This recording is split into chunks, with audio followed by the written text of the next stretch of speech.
You're listening to Lead Through Strengths, where you'll learn to apply your greatest strengths at work. I'm your host, Lisa Cummings, and today we have another host here with you, Joseph Dworak. Hey. Hello, how are you? Wonderful. And we are so stoked to have you here because in this series of having other facilitators come in and do strengths interviews, our customers are really loving getting this extra perspective so that it is not only my voice on strengths. We've been talking a lot lately about remote work and how it has really rocked people's world in the last year, and how all of these spaces are combining work and life. And some of us miss work places, and some of us love working from home, and some of us are in these awkward situations. You pointed out the fact that if somebody's looking at the video version, they see a U-Haul box in there. Because real life. Sometimes you move.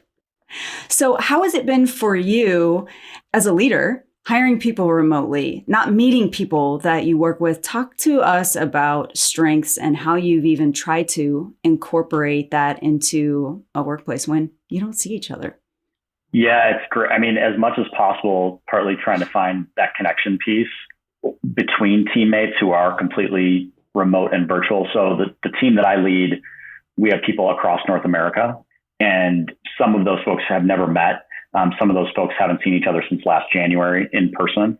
And so when we do have precious time together, we're trying to find ways to make a human connection. And, you know, what doesn't maybe do the greatest job of trying to find a human connection is just going through bullet points of like announcements and things like that. It's fine, but to get people really to share and open up and do something maybe a bit different. So yeah, back in a management leadership role in 2020, did not know that COVID would hit when I took that job. And so I remember one of my coworkers saying, well, now you're going to see how it really is to be back in management and leadership with this kind of challenge. And we didn't even know what it would look like. That was like in March. And I had this sense that, you know, how can we stay connected throughout this time? And so we've been asking those kind of open-ended questions to start meetings, you know, simply like, you know, what have been shaping events in your life, and I always go first with my team to try to like say, I can do this. So hopefully you can do this, go as far as you're comfortable. But then as they do it, you know, other people will share and whatnot. And then, as you mentioned earlier, like adding people to our team throughout the year, I think by early January, I'll have hired 6 people to the team. So the team will have almost doubled in size, or a little over doubled in size. And trying to incorporate those folks and making them feel part. And some of them have never met everyone else. So they're coming on and they're totally new, and they're trying to figure out their teammates and the system and doing it in a virtual way. It's been challenging, but really fun. That's a great way to make the best of it. Now, okay, I have heard our customers ask questions a few times when you talk about holding these meetings that feel a little different. So everybody wants meetings that aren't boring, that aren't just a bunch of updates. But then when you're trying to lead a meeting and say, oh, all right, I'm going to incorporate strengths into the meetings and we're going to learn about each other. How do you go about introducing that? Because it has to be this thing that makes people almost feel disjointed, or like, what's going on here? Or do they raise up one eyebrow and say, who is this guy? Or what is he talking about? Is he for real? So obviously there's a process of normalizing people to these kind of conversations, because that's going to be a different kind of meeting. But how did you set it up for the first time and get this thing going? That's a really good question. I think, you know, I had some credibility with the team because I was a member of the team before I became their manager leader. So that helped. There was some trust there in that to say, let me try something. Let me take you somewhere that we really haven't been before.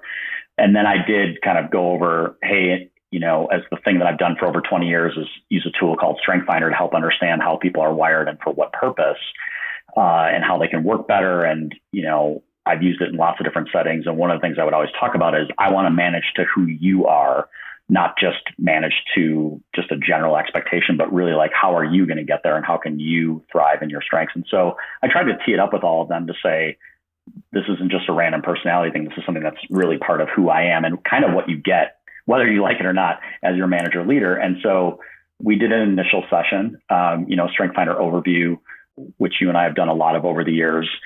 And then to try to use it in bite-sized ways over time where we just ask a strengths question at a meeting. Now what's happened is the team has grown. It'll soon be 13 people. And so typically in meetings, I can't ask everyone to share on their strengths in every meeting. It would take up a lot of the meeting. So I'm having like 3 or 4 people in each meeting share different things on different topics. And it's not always strengths-based. Sometimes it's just life-based. But I think they're not getting that anywhere else, which is fine. So then I think they actually look forward to our biweekly meeting. And certainly we do update stuff and we do like, hey, here's vision for 2021 and things like that. But I actually told them today on a meeting before I got on with you, I really value the fact that you all play ball when we ask these questions. And now new people getting assimilated in, they just kind of go, oh, this is normal. And they haven't really said much. And I think they just go along a bit to get along probably, but they're also like, wow, this is different. We're not just talking about quotas and targets. We're actually talking about who we are and how we work. Right. I bet it feels really enriching after that. And then the way that you set it up, I'm imagining myself in their shoes. And if you're telling me as my manager, hey, I really care about managing to you and who you are, I'm thinking, ooh, there's something in it for me to go here and see what this thing is all about. As a way to give people a practical application for this episode, I know I'm putting you on the spot a little bit to ask for example kind of questions, but could you give us, for the ones that pop to mind, an example of the few kinds of questions that you might ask in a meeting to get people's creative juices sparked? Oh, that's a really good question as well. I think, one that we used in consulting when I was doing strength hunter consulting full time, all the time, was we were always asking people, what's a person that has shaped you along the way and why? Or like today at our team meeting, I actually asked a few people to share, like, what's a place that has shaped you? And so the team that I used to work with, we would use that as a way to get people to go a little bit deeper. And one of the things we always did was to go first. And so today I said, a place that shaped me is growing up in the Chicagoland area. What you'll experience from me is really straightforward. I say what I mean what I say. And that isn't the same way across the United States. There are different cultural differences of, how people act and operate. And I use the example of when I moved to Minnesota, people are, very Nordic up there and they are very polite and they don't always say exactly what they think. And so that took me years to understand that piece. So that was a question we asked today is like, what's a place that shaped you and why? And I think for the leaders who are listening to your podcast, I think it's important for them to go first before asking employees just on the spot to do that. And I think you'll get a depth of answer depending on how comfortable people are. But then once they start doing it, then the next person will go a little bit deeper and so on and so on. And whenever we ask questions like that person or place or just share your story, I always learn things that I've known some of these folks for 3+ years now, and I'm still learning new things about them and their teammates are. And so that's one really easy way to do it. At least it's certainly not rocket science, but it works. That's wonderful. One thing I've been trying to incorporate in personal life that sounds sort of similar to what you're doing with the team is Becky Hammond from Isogo Strong. She's made these conversation cards. And I've been using one of the questions from the conversation cards with my family. And since everything has been remote, it's been a way to stay connected. And we answer one of these questions. And for workplace purposes, you can filter in or out the ones that are a little more personal. But that would be a nice way for someone to have like a cheat deck to get started with as well. And your point about leaders going first to model it. Oh, I think it's big. I even think as a trainer or facilitator, if you can share with someone what an answer might sound like, they understand the direction. Because these questions, although they're simple and clear, they're just not normal meeting. They're not normal workplace. They really aren't. And I think that's why sometimes people will give you that eyebrow raise or they'll, kind of go, what's going on here?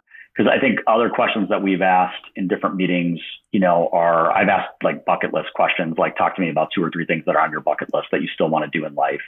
And we've had things where people have said, there's this island in Russia that's very remote and it's almost like Russia's Alaska. It's just very remote. I forget the name of it, but the streams are overflowing with trout and there's Kodiak bears and all this stuff going on. And one of the members on our team talked for about 5 or 7 minutes on why he wanted to get there. And it's like a multiple day journey to fly to Russia and then charter a plane to get there. And it doesn't happen very often, all this stuff. And everyone's riveted by that. They're leaning forward and whatnot. And I'm going, I'm always looking to see, are people doing email? Are they actually paying attention? Are they locked in? And when someone starts talking about going to a remote island in Alaska someday, people listen, they're like, this is different. So it's fun to do.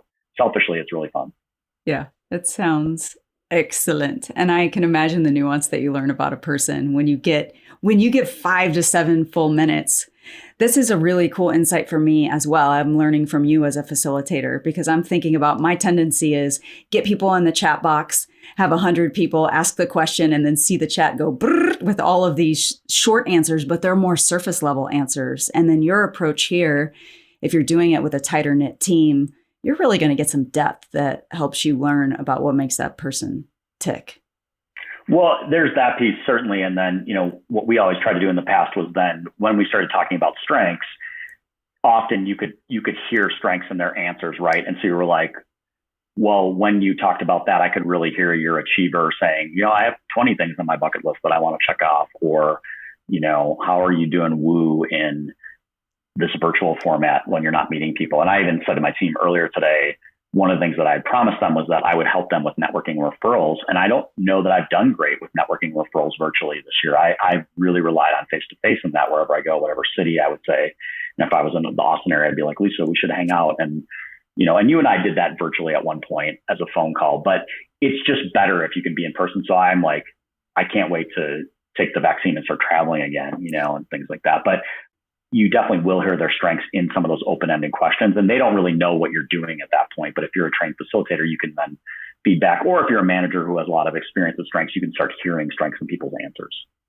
Right. I think, though, that's just the perfect way to end the episode, because it's not just the question itself, but what the answers and what the listening and tuning into each other allows to happen in the future, because now you can spot their strengths. Now you can notice what works about them. Now you can mix the language of strengths that you have with the stories that they tell, and it makes it concrete for them so that they want to unleash that more in the workplace.